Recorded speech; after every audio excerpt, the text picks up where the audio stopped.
Redhill. Hi, Simon. Hello, Deputy Prime Minister. Hello. Right, my question's regarding the TPIMs. Right. And they're relatively new, but with something that has a 20% failure rate, well, plus 20% failure rate, I was just wondering how much this is actually costing us, and obviously inclusive of the price of fixing the failures that it has, because this is obviously quite a big deal. Yeah, no, it is a big deal. For those who don't know, remind everybody why this is so relevant. There's this guy who was on. It's called TPIM. It's the acronym. Who recently absconded, and so it's quite rightly shed a lot of attention on, or focused a lot of attention on, what do we do with this really difficult category of people who we know are dangerous, who we think want to do us harm, but we can't prosecute them in court or deport them. So it's this kind of group of people who just fall between different categories, if you like. We can't get them in court to prosecute, we can't deport them, but we know we want to keep an eye on them. And so what these TPIMs are all about is make sure that they're tagged, that we know where they are, that we know what they're up to, so that they can't do any harm until we can get them into court or deport them. Now, they replace something called control orders, which was introduced by the Labour government, which didn't work at all. In fact, I think there are over 40 people who had been on control orders then who aren't now, and a fair number of people absconded under control orders. And the courts kept striking down control orders. I'm not sure if you remember this. There were endless battles that the previous government had with the courts. So why we moved to this different system, which has various modifications to it, is to make it more legally secure. We've had far fewer legal challenges to what we're doing, whilst at the same time keeping the country safe. It's a difficult balance to strike. The last government didn't get it right on control orders. We think TPIMs are a better approach, which is going to keep people safe, but also do it in a way that is legally sound.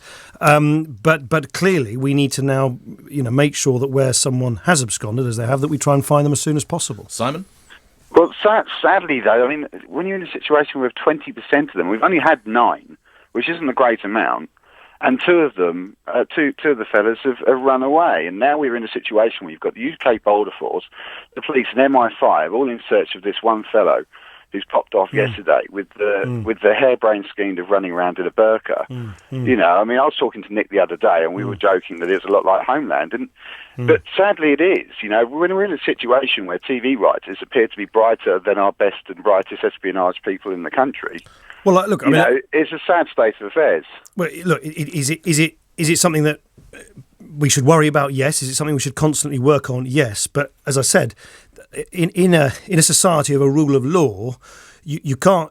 If you can't get people into court to prosecute them because for one reason or another you can't present the evidence in open court, and yet you know that there's someone who you're worried about, what do you do about that? You can't, proverbially speaking, bang them up in court. You can't get them onto a plane to deport them, and yet you want to keep an eye on them. That's the kind of the gap we're trying to fill. Now, actually, the TPIMs are the toughest kind of regime I know of anywhere in the developed world in dealing with this very awkward category of characters who, as I say, pose a threat, but we can't get them into court or can't deport them. Yes, you get people absconding. That is, anyone who absconds from these things, of course, that is not ideal. It's certainly happened under control orders, and control orders were riddled with problems because they kept being challenged in the courts, whereas TPIMs aren't. Final point to you, Simon, on this. Okay, thank you very much. Yeah, just to finish off, I mean, we're talking about a guy who has very, very close links to Al-Shabaab, the guys who did this deal in the Westgate Centre. He's only a suspect, so let's be careful what we say, but do carry on with what you're going to say. Okay. It just seems that, we should have a little bit more control over who we're letting into a country in these scenarios. I think I agree. Just a final point on this, Deputy Prime Minister. You satisfied them with effectively a 20% failure rate for TPIMs? No, because I'm not satisfied with anything. Well, you said they're much better than control orders. Well, they are better than control orders. The difference was geography with control orders, wasn't it? No, the really important thing is that unlike control orders, TPIMs are not constantly being shredded by the courts. Right. That's a very big difference. The last Labour government is now, and the Labour Party now somehow pretends that control orders were a watertight system. They weren't at all. In fact, they were legally constantly being undermined, chopped and changed. What we've put in place is something which the courts recognise as something which works. But clearly, as I say, look, I've got to be completely open with you. There is this dilemma.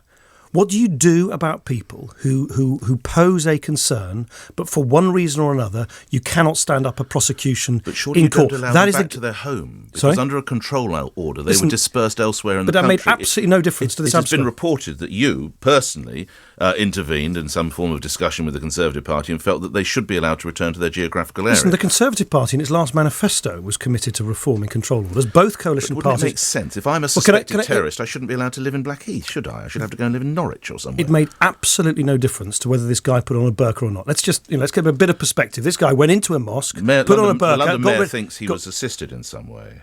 But what has that got to do with where he's moved from one part of the country to another? Because if he's come back to his home area, then obviously you're more likely to be able to recruit assistance. If I'm a terrorist, I want to go back to Blackheath. I don't think Boris Johnson can at all assert that because of the change from control orders to TPIMs, that's why this guy was able to remove his tag and put a burqa on. As I say, there are a number of people who absconded from the old control order system. So look, any system, here's the difficult thing.